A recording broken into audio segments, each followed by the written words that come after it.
مولانا صاحب، جس طرح کہ آپ ویسے ہی جلسے وغیرہ بھی کر رہے ہیں اور حکومت خلاف تحریک چلا رہے ہیں، ان ہاؤس تبدیلی بلوچستان سے پی ڈی ایم کے 2 جماعتیں ڈالی، اگر یہاں سے تبدیلی ہوتی ہے کیا عمران خان گورنمنٹ کی خاتمہ بلوچستان سے شروع ہو سکتا ہے؟ اب مجھے چونکہ تفصیلات معلوم نہیں ہے کہ پوزیشن کیا ہے اور جو عدم اعتماد پر دستخط کیے ہیں جن اراکین نے وہ کتنے ہیں، جب ووٹ پڑیں گے تو وہ کتنے ہوں گے، ان تفصیلات کے معلوم ہونے کے بعد ہی پھر کوئی حتمی تبصرہ کیا جا سکتا ہے۔ افغانستان میں طالبان کی حکومت آئی، اس سے کیا سمجھتے ہیں آپ خطے میں امن و امان کے حوالے سے، یا امریکہ کی ابھی بھی مداخلت وہ کہہ رہے ہیں کہ پاکستان اس وقت تک اس حکومت کو تسلیم نہ کرے جب تک طالبان کی گارنٹی نہ آ جائے؟ دیکھیے، امریکہ کی جو سپریمیسی ہے وہ ختم ہو چکی ہے، وہ ایک شکست خوردہ ملک ہے۔ پورا ناٹو جو دنیا میں سب سے بڑا ایک دفاعی اتحاد تصور کیا جاتا تھا، وہ شکست خوردہ ہے۔ شکست خوردہ لوگ جو ہیں وہ اس پوزیشن میں نہیں ہوا کرتے کہ وہ شرطیں لگائیں اور دنیا کو اپنے شرائط پر مجبور کریں۔ آپ جانتے ہیں کہ جب طالبان حکومت تھی 20 سال پہلے، تو اس وقت افغانستان کے مسئلے پہ چائنا اور روس کی کوئی زیادہ دلچسپی نظر نہیں آ رہی تھی، لیکن اب ان کی دلچسپی بڑی واضح طور پر سامنے آ گئی ہے اور خطے پر ان کے کوئی ایسے سیاسی اثرات نہیں ہیں امریکہ اور مغربی قوتوں کے کہ وہ شکست کھانے کے باوجود بھی ہم پہ شرائط لگائیں اور ہمیں مغربی تہذیب کے معیارات پر مجبور کریں۔ جنگ تو یہی ہے کہ ہم مغربی تہذیب کے معیارات کو تسلیم نہیں کرتے۔ ہمارے اپنی اسلامی معیارات نہایت محترم ہیں اور انسانی حقوق میں اسلام کا کوئی بدیل اور مثیل نہیں ہے۔ جی مولانا صاحب، اگر یہ جیسے پی ڈی ایم تیزی سے چل رہی تھی، بیچ میں جو ٹھنڈ پڑ گئی، اب پھر دوبارہ جو ہے نا پی ڈی ایم نے اپنے اجتماع اور تقاریب کو اجاگر کی ہے، تو یہ کورونا کے اسباب تھے یا سیاسی اپنی جماعتوں؟ بہت اسباب تھے۔ ظاہر ہے کہ جب آپ کو اپنا ایک ساتھی چھرا گھونپتا ہے تو کچھ وقت کے لیے تحریک متاثر تو ہو ہی جاتی ہے، لیکن پھر گرمی کا موسم، پھر رمضان شریف، پھر کووڈ، یہ ساری چیزیں کچھ تعطل کا سبب بنتی رہیں ساتھ ساتھ۔ لیکن اس کے باوجود ہم نے جو جلسے کیے ہیں، چاہے ہم نے سوات کا جلسہ کیا، چاہے ہم نے کراچی کا جلسہ کیا، تو ان جلسوں نے ثابت کیا کہ عوام کے جذبے میں کوئی فرق نہیں آیا ہے۔ اور اب انشاءاللہ ہم 26 ستمبر کو اسلام آباد میں ایک کنونشن کرنے جا رہے ہیں جس میں ملک کے تمام بااثر طبقے جو ہیں اس میں شریک ہوں گے۔ وکلاء کا طبقہ، صحافیوں کا طبقہ، تاجروں کا طبقہ، کسانوں کا طبقہ، مزدوروں کا طبقہ، یہ ان کے سب کے نمائندے اس میں شریک ہوں گے اور سیاسی جماعتوں کے کارکن بھی اس میں آئیں گے۔ تو سب کو اعتماد میں لے کر اور صورتحال سے آگاہ کر کے ایک موقف لے کر ہم آگے جانا چاہیں گے۔ صرف پی ڈی ایم کی جماعتیں تو بہرحال کمیٹڈ ہیں آپس میں، لیکن ہم زندگی کے مختلف شعبوں سے وابستہ جو ہمارے متاثرہ لوگ ہیں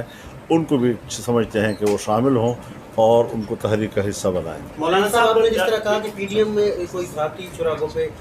یقیناً آپ کا مثال پی پی کی طرف تھا، تو آپ مزید جو جماعتیں آپ کے ساتھ ہیں، آپ کتنے پر امید ہے کہ وہ آخر تک پی ڈی ایم کے ساتھ رہیں گے؟ کوئی کسی قسم کا ایسا تاثر نہیں ہے پی ڈی ایم سے کسی کے علیحدگی کا،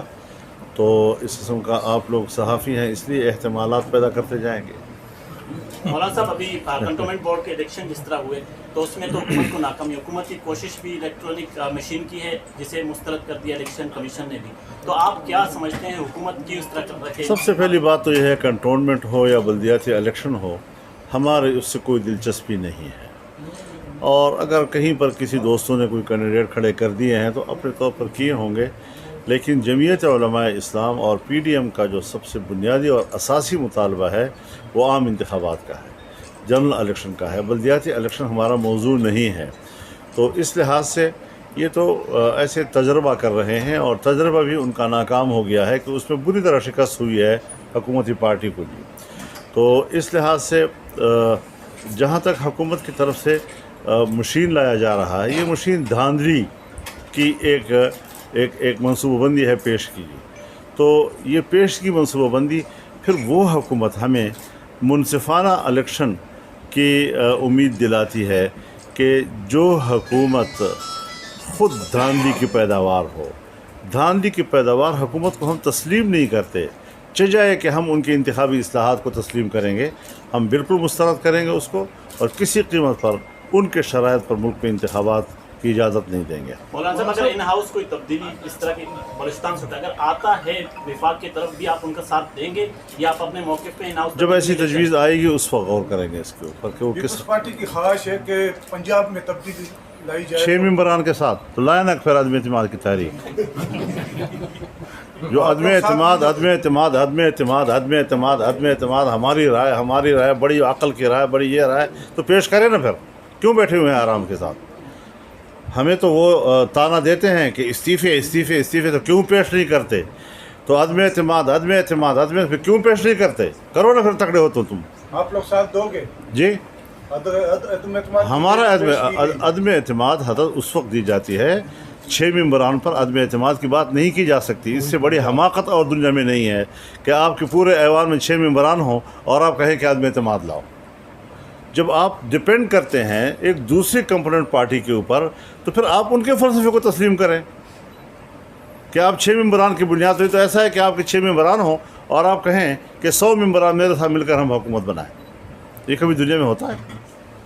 تو حکومت صاحب کے اوپر قدغن لگا رہے ہیں، صافی سراپائے احتجاج اسلام آباد میں بیٹھے ہوئے ہیں، تو آپ لوگوں کا موقف کیا ہے؟ ہم تو سارے پارٹیاں گئے ہیں وہاں پر، ان کے ساتھ ہم نے یکجہتی کا اظہار کیا ہے،